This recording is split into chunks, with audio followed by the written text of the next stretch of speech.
Right. Let's dive into something super interesting today, shall we? We're going to tackle the world of international hiring laws. Oh, yeah. It's fascinating, right? Definitely. You might think hiring is pretty simple, Right. but it can get really complicated depending on where you are in the world. Yeah. So we're looking at some expert commentary Okay. on a 2008 article from Industrial and Organizational Psychology, Okay. and it examines the legal landscape for personnel selection across a whole bunch of different countries. Got it. These commentaries really add another layer to the conversation because they're exploring how culture and history really shape these practices. Right. So what's the most mind-blowing thing you found in these commentaries? What really surprised you? Well, I was really struck by the fact that a lot of countries have laws against discrimination, right? Right.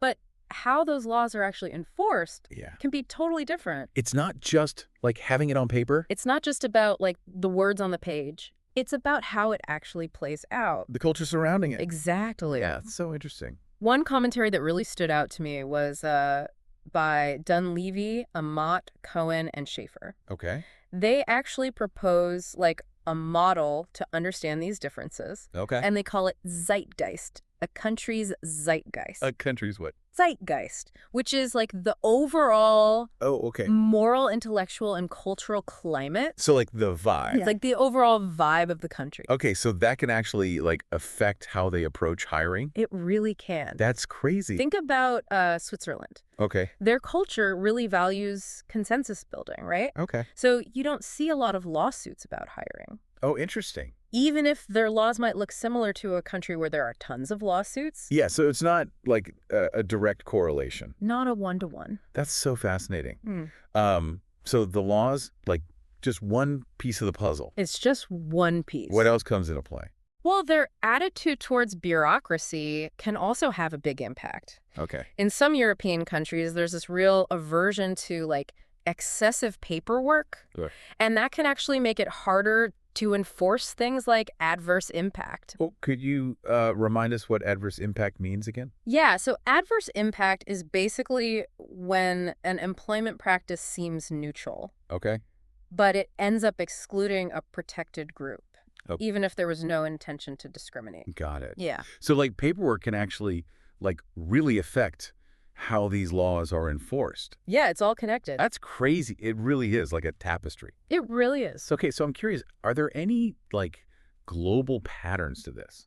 That's a great question. Are some regions stricter than others? Well, one commentator, Gutman, he argues that the United States has generally a more developed and strongly enforced system for personnel selection Okay. compared to a lot of other countries. Really? I wonder why that is. He links it to the history of civil rights movements in the U.S. Makes sense. And also, the gradual addition of protected classes over time. That's really shaped their legal system in a very specific way. It really has. Okay. So the U.S. might be ahead in some ways. It's one perspective, but Okay, but is that the whole story? not necessarily. What about other countries? Have they done things differently? Absolutely. Yeah. The abolition of slavery in parts of Latin America actually happened before the U.S. Oh, wow. And Europe has been recognizing applicant and employee rights since the 1920s. So it's not like the U.S. is the only one with a history of, righting wrongs. Right, exactly. Okay. So is it even possible to say, whose system is better? It's tricky, right? Because better can mean different things. We could compare them based on how much they use scientific findings in their selection methods. Okay. But when it comes to things like social policies and values, Yeah. it gets a lot more subjective. It depends on what a society values, right? Exactly. Okay, so the commentary has also highlighted some really interesting, country-specific stuff. Oh, yeah, Did any of those stand out to you? definitely. What really surprised you? The commentaries by Praslova about Russia Okay. and by Kozma and War on Romania, Okay. they were really interesting because they showed how much those countries differ Right. from the countries in the original 2008 article. Wow. So we're talking about even more variation. Oh, yeah, way more. So it's not just East versus West. No, not at all. Every country has its own unique story. Every single one.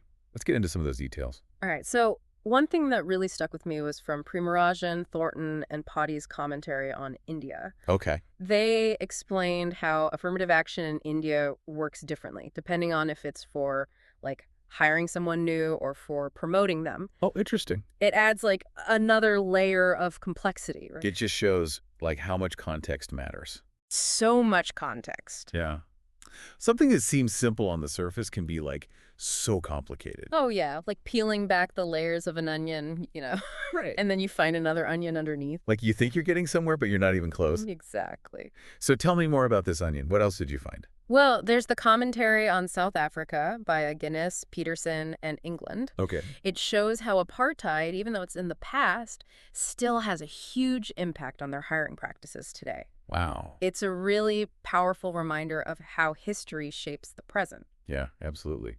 So I think we've covered a lot of ground already. We have. And I'd like to give our listeners a moment to, like, process all this. Good idea. That's a lot of info. It is. We'll be right back to keep exploring this fascinating world of international hiring laws. Don't go anywhere. Welcome back, everyone. All right, so we've seen how different countries approach hiring, but I'm curious, like, how does this actually play out? Yeah. Especially for global businesses. It's a tough situation for them. Yeah. Like, imagine trying to have the same hiring process in countries with totally different rules. Right. And different cultures. Like, oh my gosh. It'd be a nightmare. It would. Like trying to fit a square peg in a round hole. Exactly. So how do they even start to deal with all that? Well, they need to really understand, like, the local context. Okay. And be willing to, adapt. Yeah. So say your company is based in the U.S., right? Okay. Where individual rights are really important. Right. But then you have, like, offices in a country that's all about keeping the peace.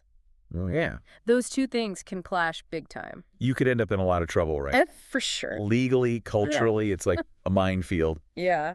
And then there's affirmative action, too. Oh, right, yeah. Like, what's totally fine in one place could be a huge no-no in another. It's like, do your research is the biggest takeaway here. It really is. Just translating your policies isn't enough. No way. You got to really get into, like, the cultural side of things. Absolutely. The history, the specific laws, everything. It's not just about avoiding lawsuits. No.